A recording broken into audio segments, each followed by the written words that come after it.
everyone, I'm Vicky, welcome to my channel. If you are new, please hit that subscribe button.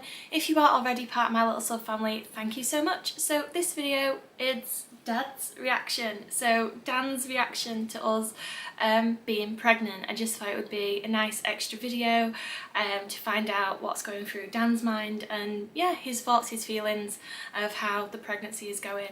So I'm just going to adjust the camera because Dan is a lot taller than he's making out to be at the moment. He's ducked down. So I'm going to change it so he can actually stand up properly. So there we go. How did you feel when I told you that we were pregnant? Excited. I'm looking forward to it because we've been talking about it for a while. Thinking about what life would look like with an extra person. And I think because we've been planning it, it was kind of expected anyway. Yeah. And it's not like we've been kind of going with cycles or anything like that. It was just if we caught on, we caught on. If we didn't, we didn't. So we kind of, we weren't bothered either way, but we were planning. We were more planning for a kid. Yeah, we were more planning on having a child, but at the same time, we wasn't like it's the all and be all. We're happy with one another, and if it's meant to be, it's meant to be. If it's not, then we'll just continue with our lives. The universe has a plan. Yeah. So. And if it's your time, it's your time, and it's our time to have a family. So I think, like, obviously we'd only been married for a year. Who knows if it was a bit longer, whether we would have started stressing, but yeah, that's how we felt. That's how we felt before we dropped on, is that we'll just see how it goes. If it happens, it happens. If it doesn't, it doesn't. But yeah, you were just lurking around the corner. Oh, the door frame. Yeah, and I think I was playing Gran Turismo or something. You were on some PlayStation game. You just came around looking really nervous and then told me that you were pregnant. Or you thought that you were pregnant, and for me, I'm happy, I'm looking forward to it. It's going to be good. I think you'll make a really good mum. Oh, I'm not sure if I'll make a good dad. dad. You will. I think I'll be alright. You'll be fine. I'm alright with dog.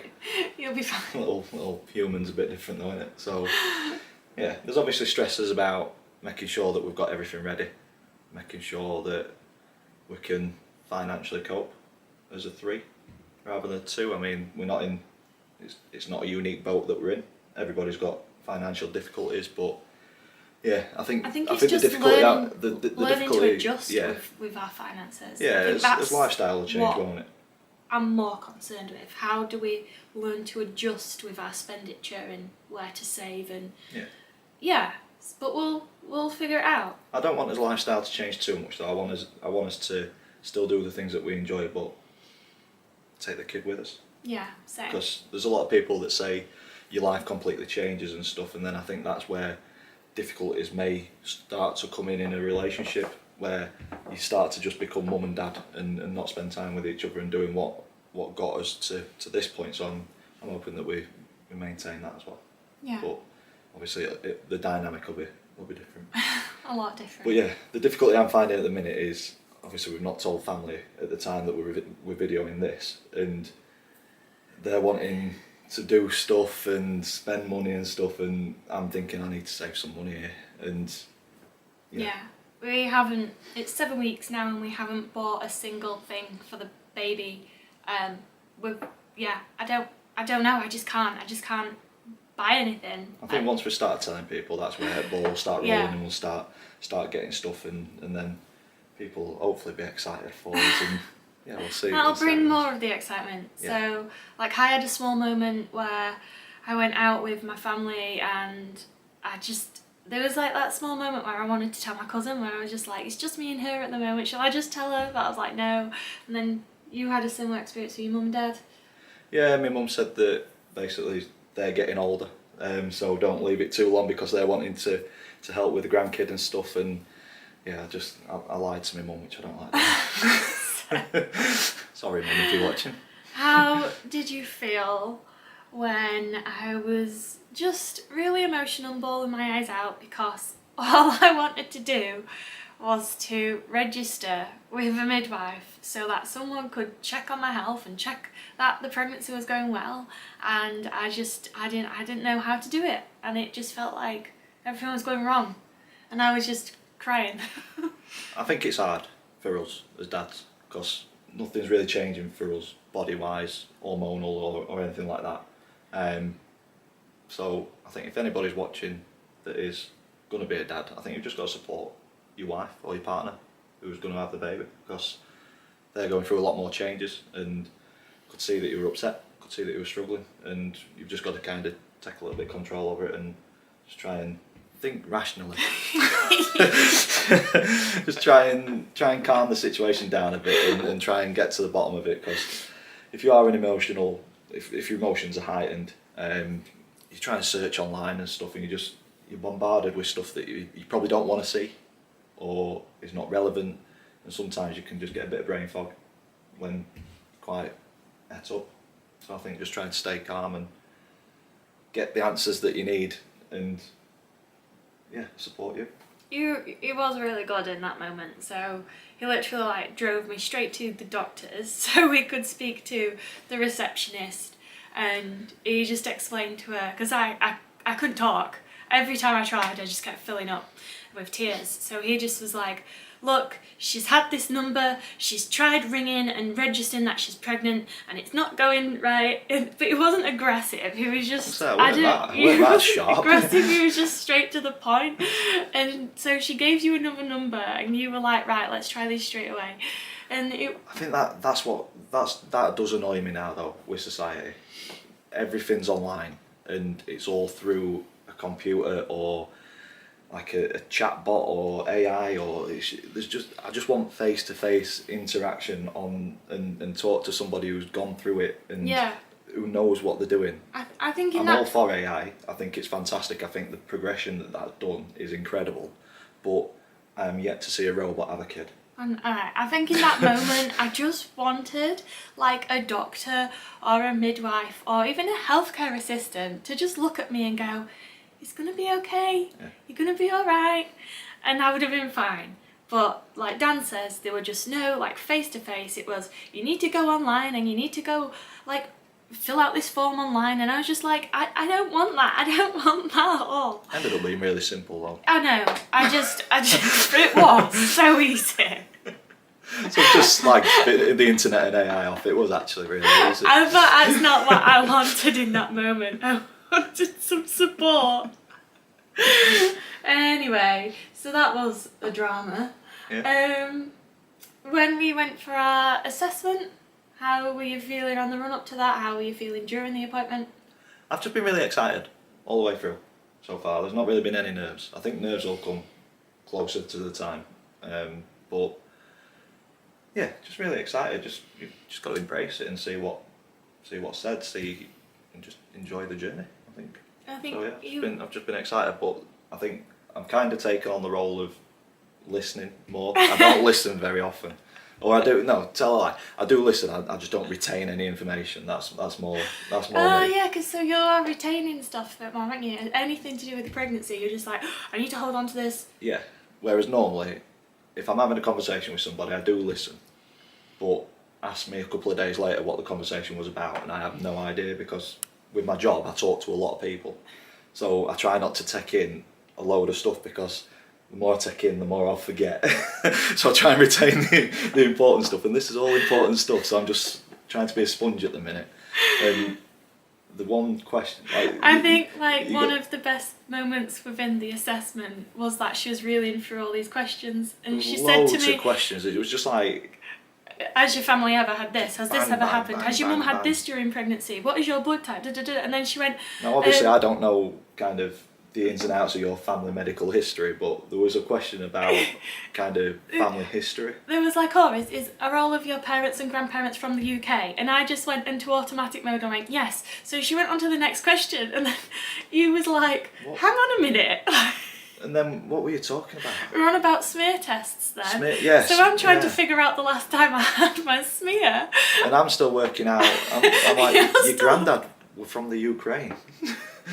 And then they started asking me questions about smear tests, which I have no idea about whatsoever. So then I was like, oh my god, how did I forget that? Because I'm actually like really proud of the fact that my granddad survived a concentration camp and everything else. And I'm like, I just totally forgot that he was born in Ukraine. Are you all parents from Ukraine? UK? Yes, they are. Like, what? So then we went back to smear tests to try and figure out the last time I had one. It turns out it's not going to mess up my cycle of having them done, so that's fine. But yeah, it was a good job Dan was listening and he caught on to that one. So Yeah, I feel like it's just switched me on a bit more. yeah, especially like he says about the listening and things. So obviously there's certain foods and stuff that I'm not allowed to have, and like there's always that thing about like, can you have prawns, can't you have prawns? And we was out the other day and Dan was like, oh, what sandwich do you want? I'm like, oh, can I have a prawn sandwich? And he straight away was like, you can't eat that. On it. It's like, I'm forgetting and needs remembering. So after the assessment, Dan pretty much like the next day was like, have you received any information? When's the scan? When are we having this? So it came through the post, and it only took like maybe 4 days after the assessment for this letter to arrive. So that's got our dating scan on, which is going to be the 10th of July. How did you feel when I showed you that letter? I'm glad Still it's just excited. yeah, I'm just excited. I'm glad it's come. I'm really looking forward to Getting being the able secret to out tell there. people. Yeah.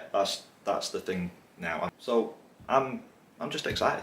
I'm really looking forward to it. So when the letter came, obviously we've now got a date that we're going to get a scan. So then I'm just looking forward to being able to get the pictures printed off and put them in cards and send them to family and just get that secret out there so that we can really start enjoying kind of collecting stuff, buying stuff for the baby, and just being able to talk to people about it a bit more.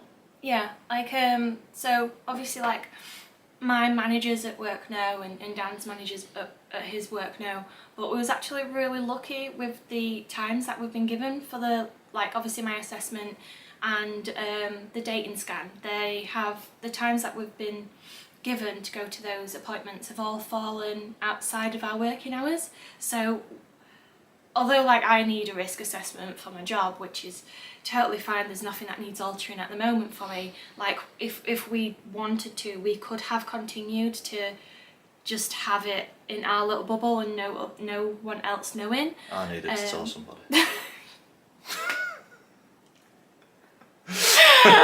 Just anybody, random or on street.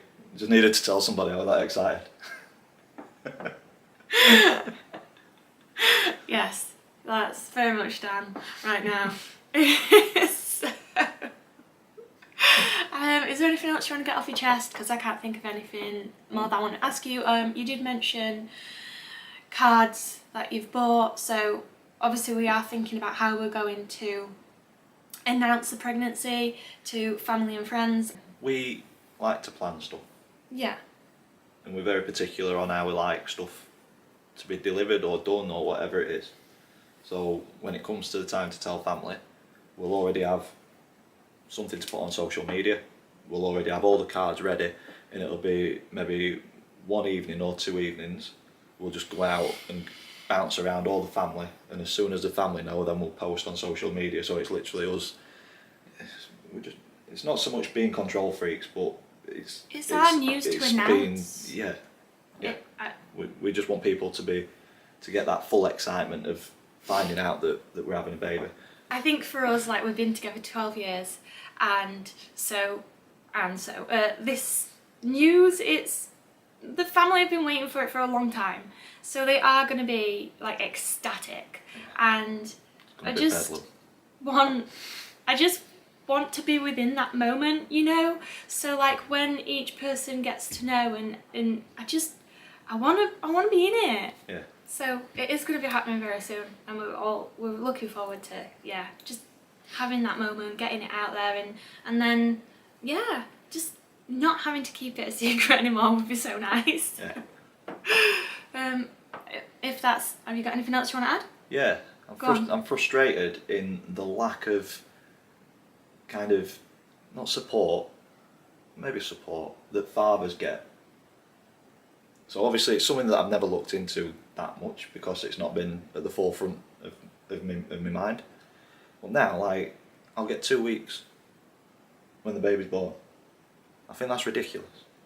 2 weeks is not enough. Like, if you end up having an operation, C-section, you'll not be up and about in 2 weeks. So then I'll have to use annual leave, which I've got none left because we booked it all. Because the baby's plan, the due date is before my holidays come back in. Yeah. So I'll then have to potentially take unpaid, which if you're just starting a family, I can't afford to take unpaid. So I just think the government support to say that we live in a society that's a very equal opportunity, very conscious of everybody being seen as the same or equal, it's clearly not. I'm not asking for 12 months off. I think that'd be daft. or nine months, and then I think you go to unpaid or lower, isn't it?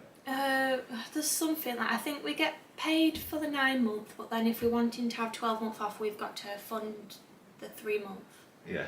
The extra 3 months. So I'm not asking for 9 months off for dads, but I think 2 weeks is ridiculous. And when I told my manager about it, they said, you can go to every appointment, we'll support you on that, we're not going to stop you doing anything, be there for the journey, but you will have to work your hours up. I think, again, I know. It just doesn't, in a world where everybody's the same and equal opportunities and everything else that's rightfully put in front of us, it doesn't seem like this is very fair and equal. I've seen like a few things though, like people are petitioning, and I think it is at the House of Commons at the moment, for them to be discussing about putting in like a 6 weeks paid paternity. But obviously we don't know if that's going to go through. It would be absolutely wonderful if that did go through before our baby arrives. But, our government, I don't think it'll be done in next. Yeah, they'll next find something else to argue about, and they'll be like, "Oh, this subject's been just knocked back." Yeah. But yeah, anyway, Dad's let's go away lives matter. from politics, and if that's everything. That's my only frustration. The rest of it, I'm buzzing. Can't Right, wait. good. Okay, if you've watched this video till the end, thank you very much. Don't forget to like, comment and subscribe. Hopefully see you again soon. But for now, goodbye. Crackers.